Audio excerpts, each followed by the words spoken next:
Eh bien bonjour à toutes et à tous, c'est Anthony Klinger de la chaîne Acadev, j'espère que vous allez bien. Dans cette nouvelle vidéo, on se retrouve pour parler de JavaScript et surtout comment utiliser ce langage de programmation qui est aujourd'hui très prisé, le plus demandé dans à peu près toutes les agences web ou partout, tous les domaines d'activité qui demandent du web. Et bien maintenant, le JavaScript, c'est vraiment devenu l'icône, on va dire, des langages de programmation. Il est utilisé autant en front qu'en back. Ça, c'est sa grosse nouveauté par rapport à ce que faisait par exemple du PHP. Aujourd'hui, PHP commence un peu à se mettre à jour à ce niveau-là, mais vraiment JavaScript reste le plus dynamique, le plus simple à utiliser quand on sait l'utiliser évidemment, et c'est l'objet de cette vidéo. Dans cette vidéo, je peux vous assurer qu'à la fin, vous serez capable d'utiliser du JavaScript. Ça, c'est vraiment sûr et certain. Vous verrez que je vais vraiment faire un 360 très simple qui vous permettra directement de comprendre comment on utilise du JavaScript. Déjà, pour commencer, il va vous falloir un éditeur de code. Donc moi j'utilise Visual Studio Code, vous pouvez utiliser Fiddle ou CodePen si vous voulez directement coder en ligne et avoir un rendu dans une console. Moi j'utilise la console de Firefox, vous pouvez utiliser également celle de Chrome, Safari, Arc, tout ce que vous voulez. Pour écrire du JavaScript dans un éditeur de code, ou peu importe ailleurs d'ailleurs, il vous faut soit écrire dans les balises script, soit déclarer une source sur le script et créer un fichier app.js par exemple, ou index.js, que vous voulez, script.js, et faire votre JavaScript dedans. Dans cette vidéo, comme je l'ai dit, je vais utiliser la console de Firefox, donc j'ai juste créé un index.html dans lequel j'ai glissé une balise script. Pas besoin ici de venir déclarer que c'est du JavaScript. D'office, si je mets rien, c'est du JavaScript. Donc ici directement, lorsque je vais enregistrer, on va avoir les modifications dans la console. Je suis en live server. Ça, c'est pas quelque chose qui est très important à comprendre. C'est juste que dès que j'enregistre, en fait, on voit directement le résultat dans la console. Ça m'évite de à chaque fois rafraîchir dans Firefox. Pour commencer, on va aller très simple et on va se baser directement sur le typage et les variables de données. Alors les variables de données, c'est quoi? C'est tout simplement tout ce qu'on peut parler lorsqu'on va déclarer par exemple un nom, un prénom, un chiffre, un objet, etc. Donc il y a plusieurs possibilités de déclarer des données en JavaScript. La première et la plus connue, c'est const. Et const, ça vous permet de dire, en gros c'est constante, ça vous permet de déclarer par exemple qu'un nom vaudra par exemple Anthony. Et là en fait dans tout notre JavaScript on va pouvoir utiliser cette constante comme une référence et l'utiliser comme on souhaite. Ce qui veut dire que si derrière dans mon JavaScript, dans ma console plutôt, je veux afficher le nom, j'ai juste à faire un console.log de nom et là j'ai bien Anthony qui s'affiche.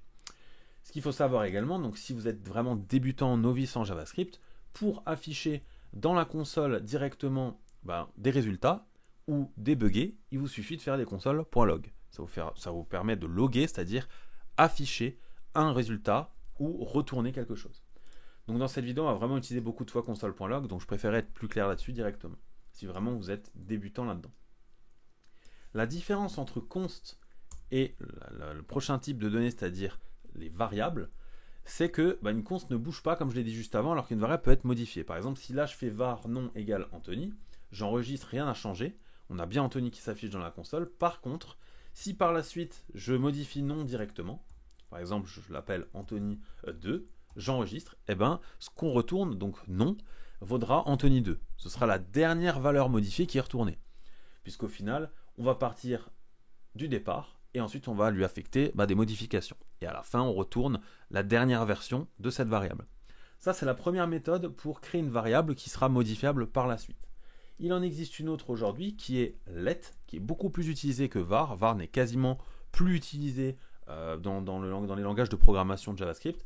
Ici, lorsque je vais faire let nom égale Anthony, on aura exactement la même chose, vous voyez qu'avant avec var. Et si j'affecte par exemple 2O à Anthony, comme avant, ça fonctionne. Jusque là, vous allez me dire, ok, mais je ne comprends pas la différence du coup entre une variable var et une variable let. C'est tout simplement ce qu'on appelle la portée des blocs. Alors, je vais vous faire un exemple très simple dès maintenant. On va effacer tout ça, même le console.log, et on va créer une première fonction. Alors, pour créer une fonction en JavaScript, on le verra un peu plus tard dans la vidéo, il y a deux possibilités. Soit vous faites une function comme ceci, donc vous lui donnez un nom, par exemple test, vous ouvrez des accolades juste après, et vous allez venir déclarer votre script de cette fonction à l'intérieur des crochets, enfin des accolades plutôt. Soit vous faites une fonction fléchée, c'est un peu plus poussé, même si ça fait la même chose, je vous montrerai un peu plus loin dans cette vidéo. Ici, donc, on a créé une fonction, donc on a déclaré le mot fonction, et on a donné un nom à cette fonction. Voilà, pour en revenir déjà ici. Les doubles parenthèses, ça nous permet de dire que c'est justement une fonction, et que là-dedans, on pourrait lui passer des arguments. On le verra un peu plus tard dans cette vidéo, on n'a pas besoin de ça pour l'instant. Là, je veux juste vous montrer le principe des blocs. Donc là, on va mettre une petite condition simple. Donc, on va, par exemple, une condition qui passe toujours, c'est-à-dire if true. Donc, si c'est juste, quoi qu'il arrive, ce sera juste, puisque true égale true. On va faire var a égale 1 et let b égale 2. Et ce qu'on va faire, c'est que maintenant, on va faire un console.log dans ce if de a et un console même de, on va dire a et b directement dans le même console.log. Pour faire ça, on fait a, b. J'enregistre. Ici, on n'a rien logique puisque c'est une fonction, donc il faut l'exécuter. Donc je vais exécuter test.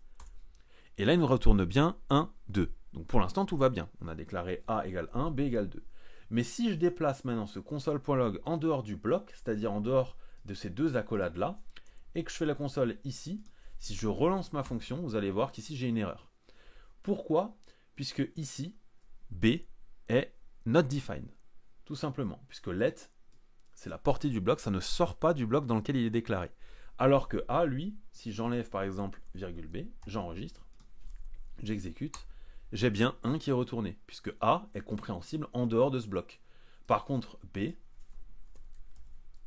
est not defined, tout simplement. Voilà, c'est ça la seule différence entre let et var, mais c'est aussi pour ça que let est plus utilisé, puisqu'il est beaucoup plus simple ensuite de comprendre son code, etc. Et j'avoue qu'aujourd'hui, je pense que j'utilise vraiment plus du tout var donc dans mes codes. Donc n'hésitez pas à utiliser let, c'est vraiment la bonne pratique aujourd'hui pour organiser votre code en sachant que si vous avez juste un script très simple, si vous déclarez vos variables par exemple à la base ici, du coup dans chaque bloc que vous utiliserez, par exemple si là je fais, je sais pas moi, if true et que je fais un console.log de A, normalement si j'enregistre, j'ai bien 1 qui est retourné. Pourquoi? Puisqu'on est dans le même bloc. Si vous voulez, on n'a pas créé une fonction autour de ça, donc par défaut, let A sera réutilisable un peu partout. C'est aussi ça qu'il faut comprendre. C'est assez simple une fois qu'on l'a en place, qu'on l'a mis en place une première fois. Vous verrez que c'est vraiment pas compliqué. Il suffit de s'entraîner un petit peu et ça viendra tout seul. Donc voilà pour ce qui est de tout ce qu'on appelle typage, donc de ce chapitre 1, on va l'appeler comme ça, qui nous permet derrière de créer des variables et des types de données. Maintenant, vous voyez que depuis avant, je fais des console.log très simples, donc je vais refaire par exemple ici let nom égale par exemple Anthony et let âge égale 29 ou 28, peu importe. Pour faire mon console.log, avant vous avez vu que j'ai fait console.log de nom par exemple. Et là, ça marche, ça m'affiche bien Anthony. Si je veux afficher l'âge derrière, je mets une virgule, j'affiche âge. Si je veux afficher, par exemple, résultat avec une flèche, je mets un espace, je mets une virgule, non, ça marche aussi. Ça m'affiche résultat de flèche Anthony. Je peux mettre encore une virgule et mettre âge, j'enregistre, ça me met bien résultat, flèche, non, âge. Mais ça, c'est une manière très complexe, on va dire, de débugger ces données quand on a, par exemple, des phrases ou des contenus qu'on veut ressortir. Et pour ça, il existe depuis peu, enfin maintenant ça commence à faire du temps, une possibilité de vraiment écrire ce que vous voulez dans le console.log en y intégrant les variables. Pour ça, vous faites deux anti-quotes, donc ça ressemble à ça. Et en fait, à l'intérieur de ça, on pourra écrire tout ce qu'on veut, genre bonjour, je m'appelle, donc on peut même utiliser ici les apostrophes, des quotes, etc. Ça fonctionne puisque les anti-quotes, justement, les brackets, comme on les appelle, vous permettent de mettre absolument tout ce que vous voulez. Et pour appeler une variable, on fait $, et on ouvre des accolades et on va par exemple appeler nom. Là, si j'enregistre, bonjour, je m'appelle Anthony. Et on peut continuer après très bien et dire et j'ai, hop, on fait ça, âge en. Bonjour, je m'appelle Anthony, j'ai 29 ans. Tout ça, on l'a écrit d'une seule phrase dans des brackets comme ça. Donc très simple à mettre en place. Et on peut ensuite appeler nos variables directement. Au lieu de vous concentrer à faire de la concaténation comme on le faisait avant, c'est-à-dire qu'au lieu de faire ça, on mettait des quotes ici et on les fermait, plus après on mettait un plus, on remet un plus, on réouvre, etc. Il vaut mieux utiliser les brackets, ça vous permettra d'être beaucoup plus flexible sur vos rendus, peu importe ce que vous faites, et surtout pour appeler les variables de cette manière-là, plutôt qu'à chaque fois devoir concaténer, très simplement. Voilà, ça c'était vraiment le départ de JavaScript, comment on débug, comment on affiche, et quels sont les différents types de données. Si vous avez des questions, n'hésitez pas dans les commentaires. Vous avez vu avant que j'ai fait ce qu'on appelle une condition. C'est la deuxième chose qu'on va voir dans cette vidéo. Une condition, c'est quoi? Comme pour n'importe quel langage, on va pouvoir spécifier des contraintes et dire que par exemple, const, on va utiliser par exemple heure, égale 14. Donc on va dire qu'il est 14 heures. Et on va dire que si, donc on utilise le mot if, heure est inférieure à 12 par exemple, on console.log bonjour, donc toujours entre parenthèses évidemment. Vous pouvez être à point virgule ou non, aujourd'hui ça ne change plus grand chose. Et ensuite vous avez une autre possibilité, vous pouvez dire sinon, console.log bonsoir. J'enregistre tel quel, vu qu'on a mis 14 et que c'est supérieur à 12, il va passer donc dans le else, donc le sinon, et afficher bonsoir. Admettons qu'ici on se dit, ok mais c'est assez restrictif, et j'aimerais bien rajouter encore une autre condition à l'intérieur de ces conditions-là, pour dire que s'il est moins de 18 heures par exemple, mais qu'il est plus de 12 heures, eh ben on est l'après-midi, donc on va dire bon après-midi. Et bien pour ça, on va venir se placer après la première condition, c'est-à-dire après le si heure est inférieure ou égale à 12. On met un espace, on va faire else if cette fois-ci, et on réouvre les parenthèses et les accolades. Et là-dedans, on va pouvoir mettre une condition à nouveau et dire que heure inférieure à 18, et on va exécuter quelque chose là-dedans. Donc si on relit bien du début, on va dire que si heure est inférieure à 12, on affiche console.log bonjour. Sinon, si heure est inférieure à 18, puisqu'il ne sera pas forcément allé dans cette boucle-là, on affiche console.log de bon après-midi. Et enfin, sinon, c'est-à-dire si vraiment c'était ni ça, ça n'a rempli aucune des deux conditions, alors on retourne bonsoir. J'enregistre et là j'ai bon après-midi, tout simplement. C'est comme ça que fonctionnent vraiment les conditions de base. Il faut savoir que if et else sont vraiment énormément utilisés. Et aujourd'hui, en JavaScript, il y a plusieurs méthodes pour écrire du code JavaScript.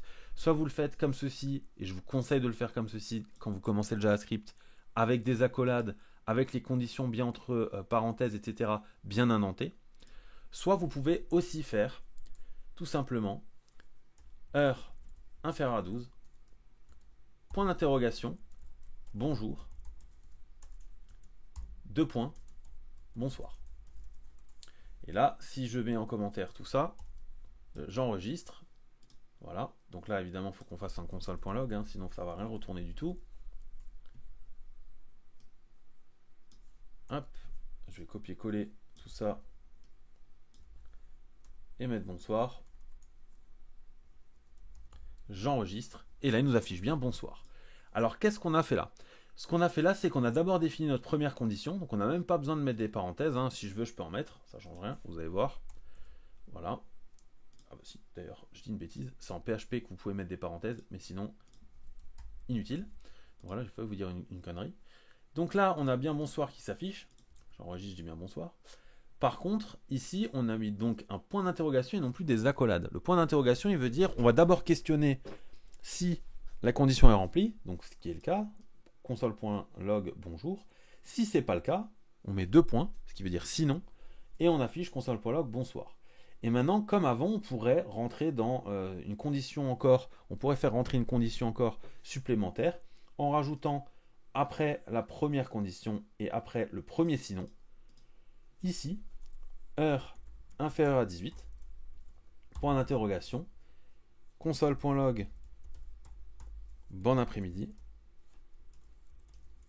voilà, on referme, et sinon. Donc on remet notre truc. Si je le mets à la ligne, à chaque fois qu'on passe à autre chose, voilà à quoi ça ressemble. J'enregistre, et il nous dit bien bon après-midi, comme avant. Donc tout ça, c'est égal à tout ça. C'est une manière aujourd'hui plus rapide, plus simple lorsqu'on est vraiment avancé en JavaScript et qu'on n'a plus de problème de compréhension, d'écrire du code avec le moins de lignes possible, avec le moins de brackets possible. Donc là vraiment vous pouvez y aller sans aucun souci. Là moi je vous conseille au tout début en tout cas de partir sur cette version là, puisque franchement c'est celle qui est la plus claire et lisible tant que vous ne maîtrisez pas JavaScript sur le bout de vos doigts. Ça c'est vraiment lorsqu'on veut optimiser le code. Voilà, très simplement. Voilà pour ce qui est des conditions. Maintenant, on va créer autre chose. On va créer ce qu'on appelle des boucles. Alors, des boucles, c'est quoi? C'est tout simplement qu'on va vouloir dire que, par exemple, on va vouloir afficher 1, 2, 3, 4, 5, 6, 7, 8 jusqu'à 5, par exemple, et à chaque fois retourner dans la console le compteur. Pour ça, on a deux possibilités, on en a même beaucoup plus. On a la première qui est la boucle for, qui est aussi utilisée dans beaucoup de langages de programmation, notamment comme PHP. Et ici, ce qu'on va faire, c'est qu'on va d'abord déclarer une variable i qui sera notre compteur et il va commencer à 1. Ensuite, on va avoir i inférieur ou égal à 5 par exemple, voilà, et i++. Alors, vous ouvrez ensuite votre accolade et on va parler tout de suite de ce qu'il y a là-dedans. Comme j'ai dit avant, on a d'abord un départ. Voilà, notre compteur, on l'initialise à 1. On va lui dire d'aller, de continuer à évoluer jusqu'à qu'il soit inférieur ou égal à 5, c'est-à-dire 5. Et chaque tour, puisqu'à chaque fois on va faire des tours, c'est ça la boucle for, on va l'incrémenter, c'est-à-dire qu'on va faire la valeur initiale plus 1, et à chaque fois on reprend la dernière valeur et on fait plus 1. Ce qui fait que, du coup, si ici je fais un console.log de compteur, de points, et je mets juste $i, j'enregistre, voilà ce que ça donne. On a donc 5 lignes, 1, 2, 3, 4, 5. La première ligne nous affiche 1, la deuxième 2, etc. Donc pour faire très simple, ici, i égale 1. À la deuxième ligne, vu qu'on lui a mis plus 1, il vaut 2. On lui remet plus 1 à la troisième ligne, il vaut 3, etc. Ça, c'est vraiment la méthode la plus basique pour faire une boucle très simplement. Vous pouvez également faire inférieur uniquement à 5, mais du coup, il fera qu'une boucle de 4. Pourquoi? Parce que quand il va arriver à 4, eh ben, il ne remplira plus la condition pour la fois d'après d'être inférieur à 5, tout simplement. Voilà, donc ça peut être très intéressant, notamment lorsqu'on a envie de boucler, je sais pas, de faire une tâche répétitive sur une variable ou des choses comme ça, et du coup, on utilise la boucle for. Si on a, par exemple, un objet, donc ça, on l'a pas encore vu avant, mais j'en profite maintenant qu'on en arrive. Qu'est-ce qu'un objet ou qu'est-ce qu'un tableau? Alors, un tableau, par exemple, ça ressemble à ça. On crée une constante qu'on va appeler fruit, et maintenant, au lieu d'assigner uniquement, par exemple, un fruit, c'est-à-dire une pomme, une banane ou une orange, eh ben, on va lui assigner les 3 fruits ensemble. Donc, notre constante sera en fait un tableau de 3 fruits. Il faut savoir que quand on parle de JavaScript ou même de n'importe quel autre langage de programmation, lorsqu'on parle de tableau, c'est tout simplement aplati. Il ne faut pas le visualiser comme un vrai tableau. Donc, dans ce tableau, on a par exemple, comme je l'ai dit avant, des pommes, bananes et oranges. Admettons. C'est comme ça que ça s'écrit, c'est-à-dire qu'on a 2 crochets qui... Donc, si vous faites, par exemple, let test égale crochet vide, comme ceci, ça veut tout simplement dire que vous initialisez une variable test qui sera un tableau quoi qu'il arrive. Et ensuite, dans ce tableau, vous allez venir le modifier et lui dire je vais ajouter telle ou telle chose, retirer telle ou telle chose. Voilà, ça c'était pour la petite parenthèse.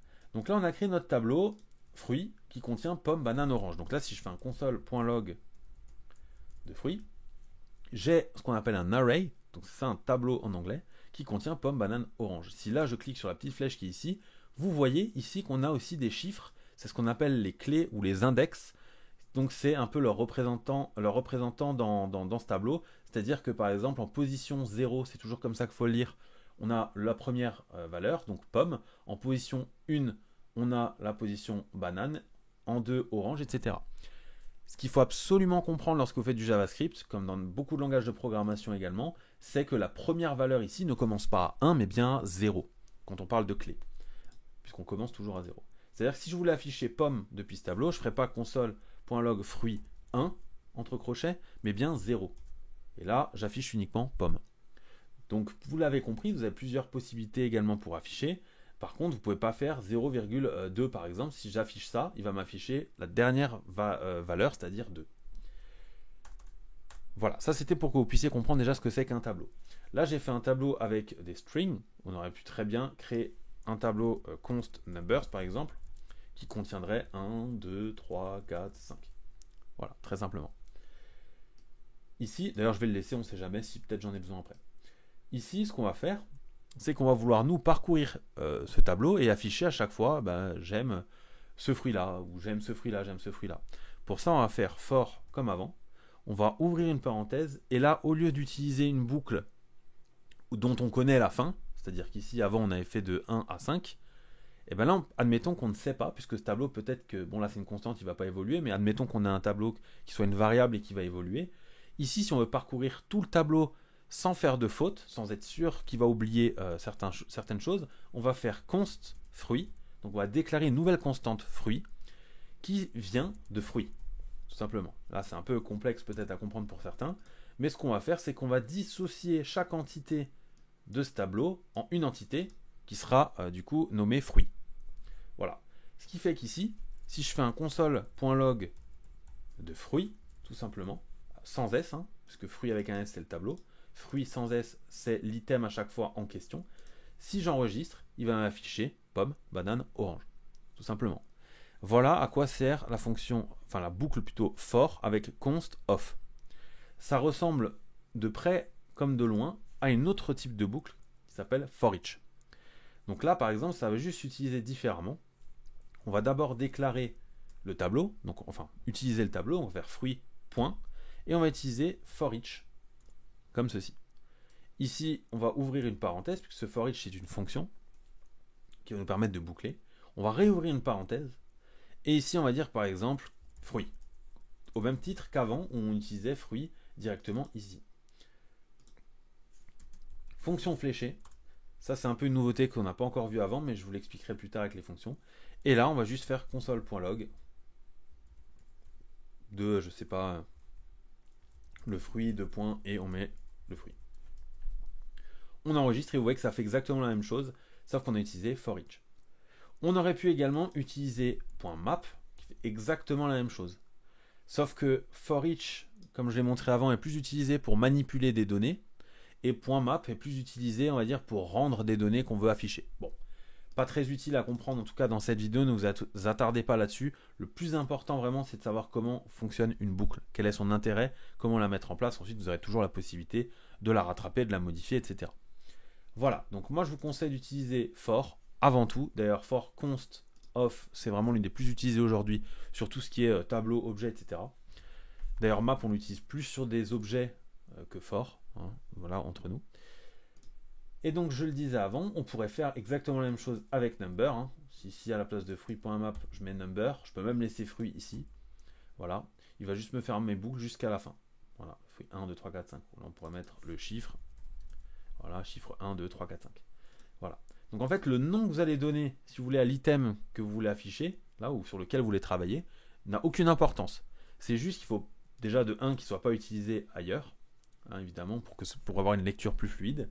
En général, on va lui donner un nom, par exemple item, comme ça c'est assez large, mais en même temps on sait qu'on va manipuler un item. Mais surtout ne lui donnez pas le même nom que le tableau initial. Sinon ça va poser des problèmes dans la lecture, dans l'exécution du code, etc. Voilà, ça c'était pour les boucles. Si vous avez des questions sur les boucles, n'hésitez pas en commentaire, j'y répondrai le mieux possible, le plus rapidement possible. On va effacer tout ça, et on va passer maintenant à un chapitre un peu plus intéressant, que je vais appeler les fonctions. Les fonctions, on a plusieurs types de fonctions. On a des fonctions simples, on a des fonctions fléchées, on a des fonctions portées. Alors, fonctions portées, c'est pas vraiment des fonctions, c'est juste l'utilité qu'on va en avoir. Je vous montrerai après. Pour créer une fonction, on va créer une fonction en commençant par function. Ça paraît presque logique. Si on veut dire par exemple qu'on veut créer une fonction qui va dire salut plus le nom, on va l'appeler par exemple la fonction saluer, entre parenthèses, puisque c'est une fonction, on met toujours une parenthèse. Et ici, on va ouvrir deux accolades. Ce qui veut dire qu'entre ces deux accolades, on va pouvoir manipuler du coup des éléments, créer des scripts et retourner quelque chose. Puisqu'une fonction en tant que telle, de base, ne retourne rien tant qu'on ne lui dit pas de retourner quelque chose. Donc ce qu'on va faire ici, c'est return bonjour. Si maintenant j'exécute dans ma console la fonction saluer, donc là je vais juste faire saluer, j'ai bien bonjour qui est retourné. Donc tout va bien. Mais maintenant, admettons que je sais pas, j'aurais envie d'utiliser cette fonction pour dire que j'aimerais l'utiliser ailleurs avec par exemple un nom qu'on va lui passer. Pour ça, on a ce qu'on appelle les arguments. Un argument, souvent aussi très mal compris, ça je le voyais quand on était en cours, c'est quoi? C'est tout simplement que dans notre fonction, on va pouvoir dire qu'on va manipuler des données qui vont être données au préalable. Par exemple, moi je sais qu'ici, j'aurais besoin de manipuler un nom, donc je vais mettre nom ici, et c'est comme ça que je vais pouvoir l'utiliser dans ma fonction. Donc si ici je veux retourner bonjour plus le nom, je fais bonjour, non, tout simplement, comme ça. J'enregistre, et là, si je fais saluer, juste saluer, ça me fait bonjour undefined. Pourquoi? Parce que j'ai affiché ici une variable qui n'existe pas. Par contre, si je fais saluer, et que là, je marque par exemple Anthony, entre crochets, enfin entre quotes évidemment, là il me dit bien bonjour Anthony. Ça veut dire qu'il a bien compris que la première valeur que je lui passe, c'est non. Si je rajoute un deuxième argument par exemple, et que je mets, donc là je vais mettre prénom, donc là en fait on va devoir afficher bonjour, nom, prénom. Donc là je vais marquer saluer Donc nom, prénom, donc on va mettre d'abord mon nom, ensuite mon prénom. Là, il me dit juste bonjour Klinger. Alors pourquoi il me dit juste bonjour Klinger? C'est très simple, c'est juste qu'ici, comme vous le voyez, j'avais déjà non seulement pas enregistré, donc si là je fais enregistrer, là ça a fonctionné. Pourquoi il m'affiche Klinger Anthony alors que ici on pourrait très bien appeler ça n'importe comment, par exemple nom 1, 2, 3, 4, 5, 6, 7, peu importe. Et bien ici, ce qu'il faut comprendre, c'est que c'est l'ordre qui compte. Lorsque vous allez utiliser votre fonction comme je l'ai fait dans la console, je lui ai passé des valeurs, j'aurais pu lui passer des chiffres également. Ici, ça n'aurait rien changé, c'est-à-dire que si je fais saluer et qu'à la place d'Anthony, je mets 6, là il me dit bonjour Klinger 6, c'est pas le problème. Ce qu'il faut comprendre juste, c'est que la manière dont vous allez nommer ici vos arguments va être utile pour l'intérieur de votre fonction. Pour le reste, complètement inutile, on s'en fout, puisque c'est vraiment que valable pour votre fonction. Ça, c'est très important à comprendre. Si vous avez compris ça, vous savez déjà comment utiliser les fonctions sans aucun problème. Ce qu'il faut aussi savoir, c'est que, du coup, on peut avoir des fonctions qui ne retournent rien. Alors ça peut paraître bête, mais lorsqu'on va vouloir, par exemple, uniquement faire une boucle dans une fonction, donc par exemple, faire un console.log, ou juste faire un console.log, même pas besoin de faire une boucle, de nom, virgule, prénom, et bien là, du coup, si je réutilise saluer Klinger Anthony, ça me fait bien Klinger Anthony. J'ai bien mon console.log. Et pourtant, j'ai pas fait de return, puisque console.log nous permet d'afficher une valeur. Ça peut être utile, notamment lorsque vous voulez faire des tests. Maintenant, je vais laisser ça ici, et je vais vous montrer une deuxième manière d'écrire une fonction. On l'appelle la fonction fléchée, et qui aura par exemple une valeur par défaut. Ça, c'est pas obligatoire, mais je vais vous la montrer. On commence pas de la même manière. Cette fois-ci, on va pas dire que c'est une fonction, on va dire que c'est une constante, par exemple, et qu'on va l'appeler multiplier. Voilà. Et cette fonction, elle va nous servir à multiplier directement entre deux données qu'on va lui donner. Donc là, on fait égal, puisque c'est une constante, sauf qu'ici, on va utiliser les parenthèses, puisque c'est une fonction, et on va lui donner des arguments comme on l'a vu avant, à savoir A, virgule, B. On va faire une flèche, égale flèche, et on ouvre les accolades comme la fonction d'avant. Donc vous voyez, tout ce qui change, c'est qu'on n'a pas fait fonction saluer, on a fait une constante qu'on aurait pu appeler saluer par exemple. D'ailleurs, c'est ce que je vais vous faire juste en dessous, ce sera plus simple pour que vous puissiez comprendre la similarité. Const saluer égale, ici j'aurai nom, prénom, et une fonction fléchée. Et là, je peux faire exactement la même chose que ce que j'ai fait là. C'est exactement la même chose, sauf que ce n'est pas écrit de la même manière. Je vais enlever ça. Et ici, ce qu'on va faire, c'est qu'on va retourner, par exemple, A fois B. Très simple. Donc si ici j'utilise multiplier, et que je multiplie 5 et 2, ça me retourne bien 10. Donc tout va bien. Maintenant, on pourrait définir aussi que peut-être que des personnes vont oublier de mettre la deuxième valeur, c'est-à-dire B. Donc qu'est-ce qu'on fait? Si ici je mets un égal 2 par exemple, j'ai même plus besoin de faire multiplier 5, 2, je fais juste multiplier 5. Là il me met non. Alors pourquoi il me met non? C'est très simple.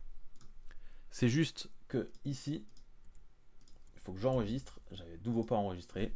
Voilà. Et là, si je fais multiplier 5, il me retourne bien 10. Mais si derrière, je réutilise cette fonction et que je mets 3, il va prendre ma valeur et la remplacer par rapport à la valeur par défaut. Puisque là, égale 2, c'est une valeur par défaut. Et ça, vous pouvez le faire pour tous les arguments de votre fonction. Donc n'hésitez pas à tester un peu tout ça. En général, lorsqu'on lit dans des documentations, on est un peu perdu. Il y a des valeurs qui sont initialisées à nul ou à undefined ou des choses comme ça. Et bien là, vous venez de comprendre comment on utilise les valeurs par défaut en argument dans une fonction. Et ça marche également dans une fonction écrite traditionnellement. Maintenant, je vais parler de la fonction portée, c'est-à-dire à quel moment en fait on utilise une fonction, comment on peut l'utiliser, etc. Alors imaginons, je crée un compteur qui est égal à 0. Et je vais créer une fonction, ajouter, voilà, comme ceci est vide, qui va utiliser compteur et faire plus plus. Comme je vous le disais avant, on n'a pas besoin forcément de retourner quelque chose. Là, c'est un très bon exemple. Et là, je vais faire un console.log de compteur. Voilà. Là, si je fais ça, il ne se passe rien. Vous voyez dans ma console que j'ai strictement rien. Si maintenant, après tout ça, j'exécute ma fonction, donc jusqu'à présent, je le fais directement dans la console, mais on pourrait le faire là également. Donc, je vais faire ajouter. J'enregistre. Et bien là, on voit que compteur est à 1. Mais si j'enregistre une deuxième fois, une troisième fois, une quatrième fois, il reste tout le temps à 1 puisque dans notre script, on n'a fait qu'une fois la fonction ajouter, on l'a exécutée qu'une seule fois. Maintenant, ce qu'on pourrait faire, c'est rajouter cette fonction juste après. Donc il va l'exécuter d'abord une fois et ensuite une deuxième fois. Et là, vu qu'on est sur une lecture de haut en bas, par défaut il vaut 0, j'exécute une première fois, il vaut 1, j'exécute une deuxième fois, il vaut 2. Tout simplement. Donc là, on pourrait également faire quelque chose de très simple qui est, au lieu de faire un console.log dans ajouter, je vais juste faire un console.log après le tout de compteur. J'enregistre et là j'ai juste 2 qui est retourné. Pourquoi? Parce que la fonction ajouter me sert juste à ajouter plus 1 à chaque fois au compteur. Et une fois que les deux fonctions sont terminées, vu qu'on lit de haut en bas, eh ben, je fais un console.log de compteur. Très facile à comprendre une fois que vous avez la méthode, hein, pareil, c'est de cette manière que ça s'utilise une fonction en général. Maintenant, on va parler des tableaux et des objets, pour que vous puissiez avoir un peu la différence. Alors pour commencer, on va commencer par les tableaux. Je vais reprendre très rapidement quand même ce que c'était qu'un tableau. Comme je vous l'ai dit avant, soit vous créez une constante, soit une variable. Moi je vais créer des constantes quand je fais des tableaux en général, puisqu'après on peut quand même jouer avec. Donc je vais l'appeler par exemple note, et je vais mettre des notes, de 0 à 20. Par exemple, voilà, 9, 18. Ok, on a 4 notes. Déjà, il faut savoir une chose, c'est que comme avant, je ne vous ai pas montré une certaine possibilité quand j'avais fait la boucle for sur justement les tableaux. Si ici je voulais afficher le nombre de variables, ou le nombre plutôt d'enfants qu'il y a dans ce tableau, j'avais juste à faire un console.log de note.length, length qui veut dire la taille. Donc là vous voyez qu'on a 4 qui est retourné puisque j'ai 4 éléments dans mon tableau. Voilà, ça c'est une chose très simple à comprendre, il faut l'avoir en tête. D'ailleurs dans une boucle for, si je reprends ma boucle for d'avant, on a let i égale 1 ou plutôt 0 ici, et on va lui dire d'aller à i inférieur à note.length, i++. Qu'est-ce qu'on fait ici dans cette boucle for? On démarre i à 0, donc puisqu'on veut chercher d'abord le premier, comme je l'ai dit avant, et on va aller jusqu'à ce que i soit inférieur à note.length, c'est-à-dire jusqu'à que i soit inférieur à 4. Donc il va faire 0, 1, 2, 3. Et donc il va bien parcourir tout mon tableau. C'est ça qu'il faut comprendre, voilà à quoi sert point length. Quand on ne connaît pas forcément la taille d'un tableau dès le départ, on utilise point length. Pourquoi je vous montre ça? Puisque maintenant, admettons qu'on veuille calculer la moyenne. Alors il y a plusieurs possibilités. En temps normal, vous pourriez par exemple créer une variable que vous appelez, je ne sais pas moi, total. D'ailleurs, je vais vous le faire, comme ça vous allez comprendre, ce sera plus simple. Sur le même principe qu'avant, on va faire une boucle for. Et on va faire let i égale 0, i inférieur à note.length, i++. Ici, je vais créer d'abord, après note, let total. Ok? Et ce qu'on va faire ici, on sait que quand on veut calculer une moyenne, il faut d'abord cumuler l'ensemble des notes. Donc par exemple, ce qu'on va faire, c'est qu'on va faire que total, il est égal à total, donc au départ il est à 0, plus note de i. J'espère que ce n'est pas trop complexe à comprendre. Ce qu'on fait, c'est qu'on dit que notre variable de base, elle sera égale à ce qu'elle est déjà égale. Donc au début, elle sera à 0 et ensuite elle va s'incrémenter, etc. Plus la note en question. Donc dans le tableau notes, l'index sur lequel on est en train de parcourir. Par exemple, au début, ce sera l'index 0, après 1, 2, 3. Donc là, ici, si je fais un console.log de total, le cumul fait 54. Pour obtenir la moyenne, il nous suffit juste de diviser le total par le nombre de valeurs. Donc ici, si je fais un console.log de total divisé par note.length, puisqu'on a dit avant que .length ça nous donne 4, j'enregistre et j'ai donc un 13,5 de moyenne.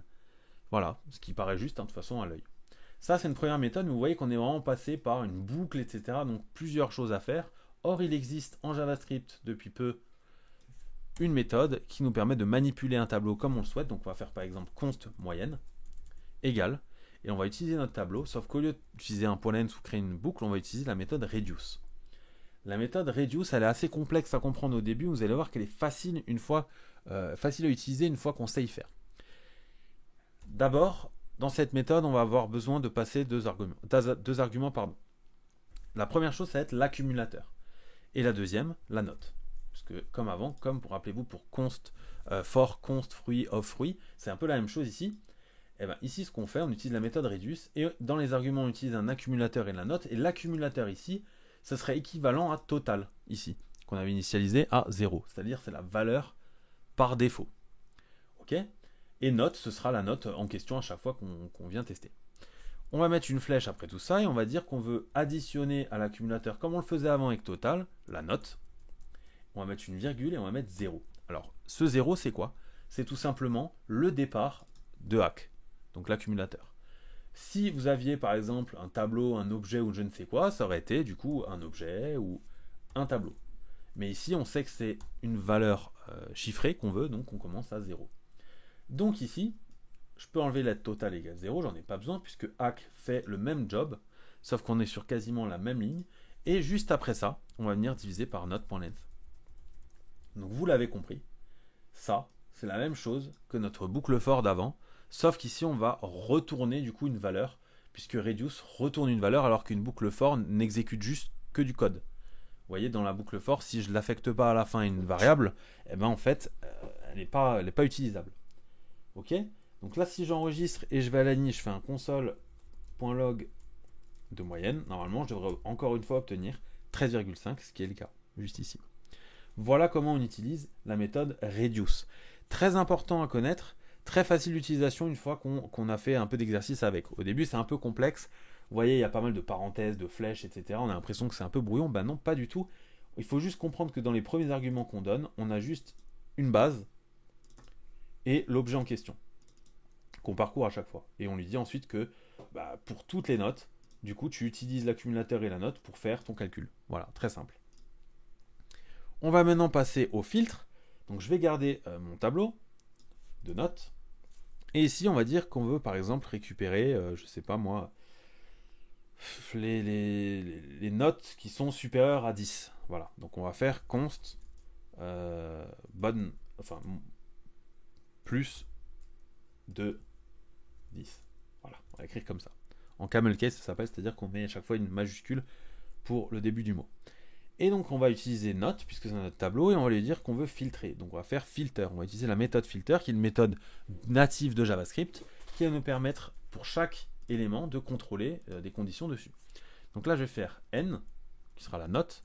Je mets une flèche, et là je vais dire que si la note elle est supérieure ou égale à 10, alors en gros tu retournes la valeur. Donc ici, si je fais un console.log de plus de 10 et j'affiche, vous voyez que j'ai plus qu'un tableau de 3 notes, 12, 15, 18, qui sont toutes les 3 au-dessus de 10. Alors qu'est-ce qui s'est passé ici? Là vous vous dites, attends mais c'est bizarre parce qu'il a de nouveau rien retourné, mais comme pour la méthode reduce, en fait si vous voulez, .filter retourne déjà ce que vous êtes en train de filtrer, c'est-à-dire un tableau. Et là en fait il nous retourne le tableau sans les valeurs qui sont inférieures à 10, tout simplement.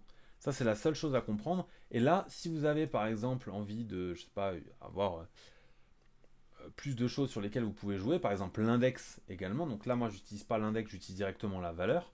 Mais si j'avais eu envie d'utiliser l'index, j'aurais mis deux parenthèses ici, i,n. Donc i, ce serait par exemple 0, 1, 2, 3. Et n, ce serait 12, 15, 9, 18. Et ensuite, vous pourriez par exemple, je sais pas moi, dire que si la note fois l'index est inférieure à telle ou telle note, vous la retournez pas. Ça, c'est un peu perché comme démonstration, mais disons qu'il faut comprendre qu'on peut utiliser deux méthodes, soit les parenthèses et y intégrer plusieurs choses, soit pas de parenthèses et intégrer juste n ici, ce qui nous retourne notre tableau de 3 notes. Voilà pour le filtre des tableaux. On a maintenant les objets à voir ensemble. Donc par exemple un objet, qu'est-ce que c'est? C'est, imaginons qu'on ait un utilisateur, const utilisateur. Au lieu d'utiliser comme avant des crochets, on va utiliser des accolades. Pardon. Et on va pouvoir lui donner des propriétés avec à chaque fois un attribut et une valeur. Par exemple, pour cet utilisateur, on va dire qu'on aura un prénom, par exemple Anthony, on aura un âge et on aura un pays, voilà par exemple France. Okay. Si là je fais un console.log d'utilisateur, voilà ce qu'on a. On a non plus un tableau, mais on a bien un objet qui est spécifié ici avec un prénom, un âge, un pays. Ce qu'il faut comprendre, c'est que ça, c'est un attribut et ça, c'est une valeur. Donc, je ne peux pas directement appeler une valeur. Il faut d'abord que je passe par l'attribut pour afficher la valeur. Ce qui veut dire, très simplement, que si je veux afficher ici, par exemple, juste le prénom, je fais utilisateur.prénom. Alors, je dois avoir... Ah oui, j'ai oublié la parenthèse. Et donc là, il me retourne bien juste le prénom. Il y a une autre méthode qui est également possible, c'est entre crochets d'utiliser prénom. Voilà. C'est deux méthodes très simples que vous pouvez utiliser pour afficher directement une propriété, enfin une valeur du coup, par l'attribut. Moi je vous conseille de mettre un point, en général c'est plus propre, et d'avoir des noms d'attributs très simples, c'est-à-dire on ne met pas de tiret du 6, on met uniquement des underscores si vous en voulez, mais en général on utilise même plus souvent le camel case comme je l'ai montré avant. Par exemple si vous aviez, je sais pas moi, ville de naissance, vous pourriez très bien faire ville de naissance. Voilà. Beaucoup plus simple d'accès ensuite derrière vu qu'on utilise le point, mais on va dire que vous pouvez utiliser également des underscores, etc. Ok, maintenant c'est très intéressant, voilà, je peux afficher du coup directement en console des informations de mon utilisateur, mais comme avant, ce qui peut être plus intéressant, c'est d'afficher également l'ensemble de ses caractéristiques. Donc pour ça, par exemple, je pourrais faire un for, comme on l'utilisait avant, const utilisateur, ou user plutôt, in users, et là on va créer ici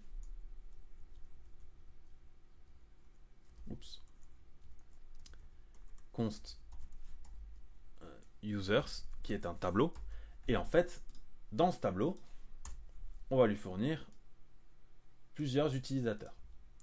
Ok, on va partir comme ça. Voilà à quoi ça ressemble. Donc là vous voyez qu'en fait on peut mettre des objets dans un tableau, hein. D'ailleurs dans un tableau vous pouvez mettre vraiment tout ce que vous voulez quasiment. Ok, on va passer ça, comme ça on est bien indenté. Donc ici je vais juste mettre par exemple ici, je sais pas moi, Julien, je vais mettre 20 ans, ou allez 18 ans, et je vais laisser France. Ce qu'on va faire ici maintenant, c'est qu'on veut parcourir ce tableau où il y a plusieurs utilisateurs, hein, et ici ce qu'on veut faire c'est afficher à chaque fois ces informations. Donc pour ça pardon, on va faire un console.log entre crochets, enfin entre petits under bracket, je sais pas comment on appelle ça là, je suis désolé pour le nom qui est mal utilisé, et là on va afficher tout simplement le prénom par exemple à l'âge. J'enregistre, il nous dit prénom is not defined, c'est normal puisque là j'ai juste mis les variables comme si elles étaient directement là-dedans, mais il faut bien évidemment que j'utilise user. Donc pour ça je vais faire user point et user point ici. J'enregistre, il me dit user is not defined parce que bien respecter les minuscules, et là il me dit undefined à undefined. Alors pourquoi il nous fait ça? Il nous fait ça puisque là on est sur des objets. Donc là il ne faut pas mettre in, mais il faut mettre off. Tout simplement, in nous permet d'utiliser, on va dire, la clé, c'est-à-dire plutôt l'ID du produit. Donc là, ici, si j'ai des utilisateurs qui ont des ID par exemple, tout simplement, enfin l'ID, l'index plutôt, on va pouvoir dire que pour toutes les personnes qui font partie de ça, on affiche uniquement la clé. Exemple, je vais remplacer off par in. Là, vous avez vu que ça met bien undefined. Sauf que ce qu'on va afficher ici maintenant, c'est console.log de clé. Et là, vous allez voir, alors clé is not defined, ouais, bah, c'est logique puisque là, j'ai laissé user, donc on va faire const clé in user, ça fera le taf. Et là, on a bien 0 et 1. Alors, ça sort d'où ça? Ça sort tout simplement du fait qu'on a deux utilisateurs. La clé là, c'est la clé 0 et la clé ici, c'est la clé 1. Tout simplement. Et maintenant, si je veux afficher de la même manière que je l'ai affiché avant le prénom, par exemple, eh ben, je vais justement faire directement clé, enfin plutôt users, et là, clé. J'enregistre, et là, il me met qu'on a un objet, et là, je vais pouvoir afficher par exemple le prénom. Voilà. Ça, c'est vraiment une version très complexe pour afficher des choses. N'utilisez très rarement ça, ou alors juste pour vérifier tel ou tel index. Utilisez plutôt const off et pas const in, mais c'était bien pour vous montrer la différence entre les deux. In, on va vraiment utiliser derrière un peu plus ce qui est index, etc., référence dans un tableau, alors que off, on va vraiment parcourir le tableau sans aucun souci. Voilà comment ça fonctionne. Donc vous l'avez vu d'ailleurs, si je fais un console.log de users 0, ici il va m'afficher du coup uniquement le premier utilisateur. Et donc ensuite je peux évidemment afficher son prénom de la même manière. Voilà comment ça marche pour l'utilisation des objets. Pour JavaScript, là vous avez vraiment toutes les bases. Ça, c'est vraiment, on va dire, le B à bas pour pouvoir commencer à utiliser du JavaScript. Ensuite, vous avez évidemment les opérateurs. Donc par exemple, si vous êtes dans une condition très simple, voilà, je vais créer une constante, qui sera égal à 5. Const, je sais pas, number, on va l'appeler, ou const mon chiffre. Voilà. Si vous voulez vérifier des conditions sur mon chiffre, vu que c'est un entier, c'est-à-dire 5, si vous faites if mon chiffre ici, que vous faites un console.log de mon chiffre, ça va vous l'afficher. Pourquoi? Parce que mon chiffre, c'est égal à true, vu que ça retourne une valeur. Si c'était vide, ça renverrait false. Maintenant, ce qu'on peut tester, c'est les conditions, c'est-à-dire est-ce que mon chiffre, il vaut quelque chose ou non. Donc, on a déjà vu jusqu'à présent supérieur et inférieur, ou supérieur et égal et inférieur et égal, très simple. Mais il existe également d'autres types de tests, par exemple, différents de. Donc là, différent de, par exemple, je sais pas moi, 4. Donc si mon chiffre est différent de 4, alors on l'affiche. Et donc là, on l'affiche bien. Par contre, s'il est différent de 5, on l'affiche plus. Puisqu'il vaut 5, tout simplement. Et là, donc, pour écrire ça, on met point d'exclamation, égal, égal, 5. Pourquoi on met plusieurs égales? C'est tout simplement pour vérifier une condition absolue. Vous allez comprendre pourquoi.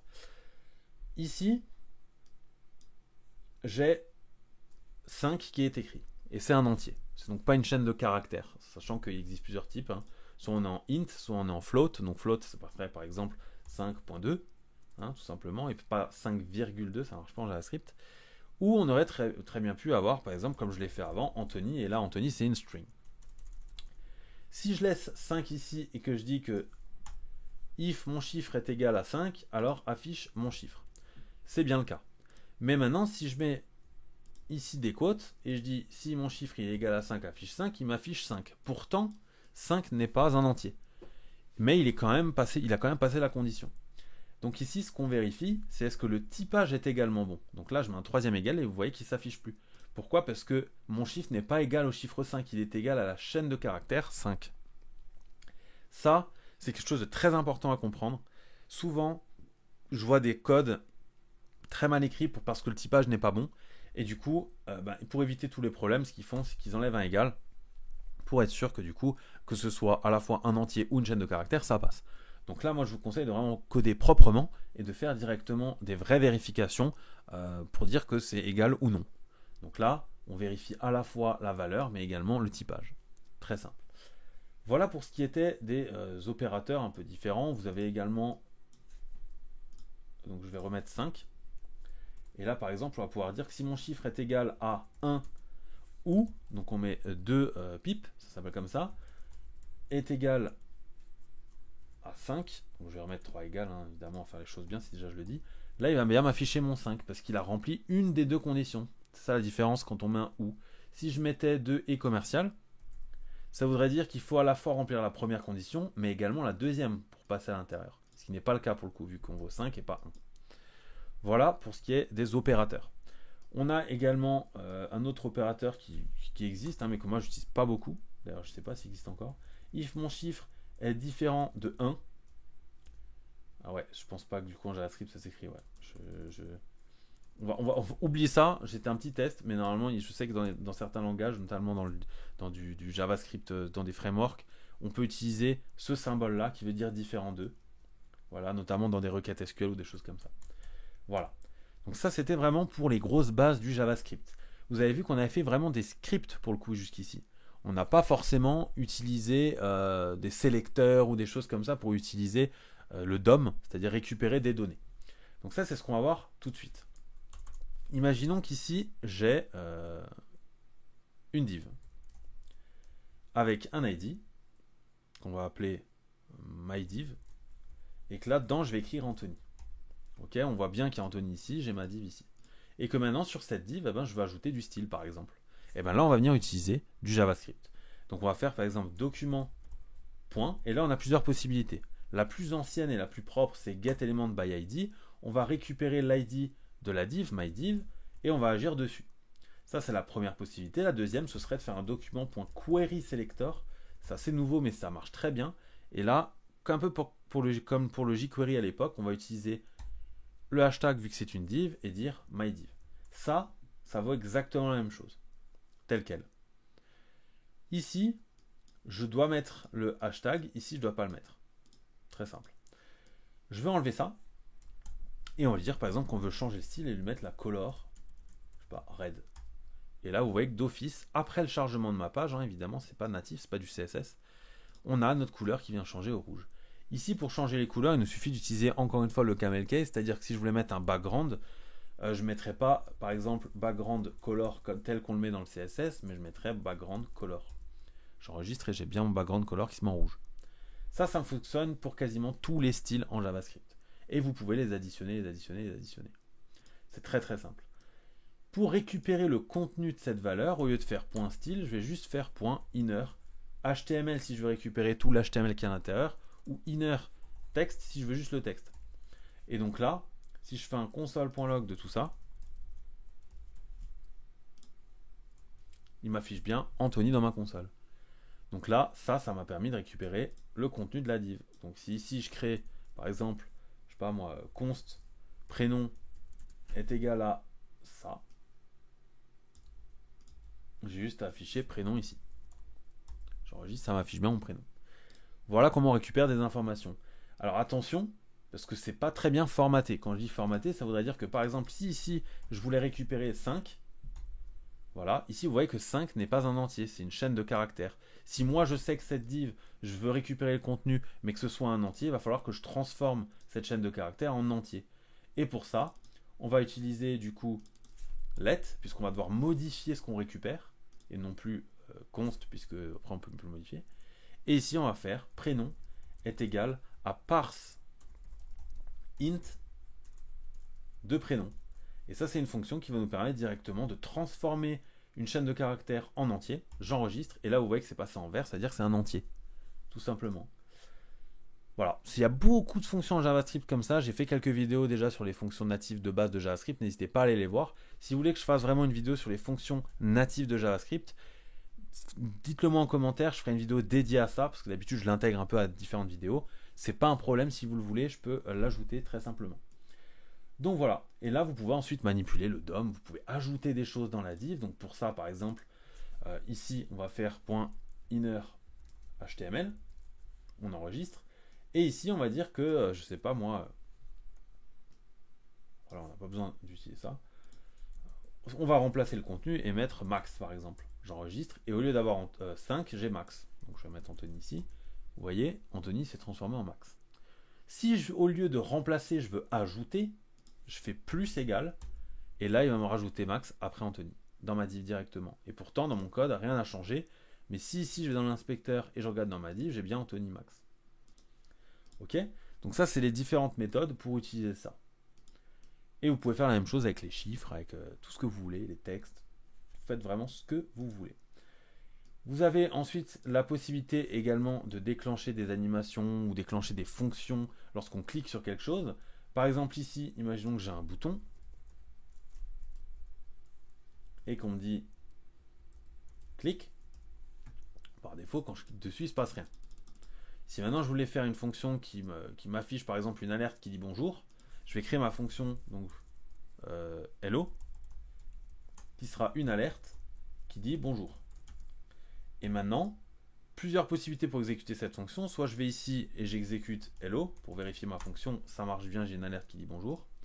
Soit j'ajoute la fonction ici sur un onClick.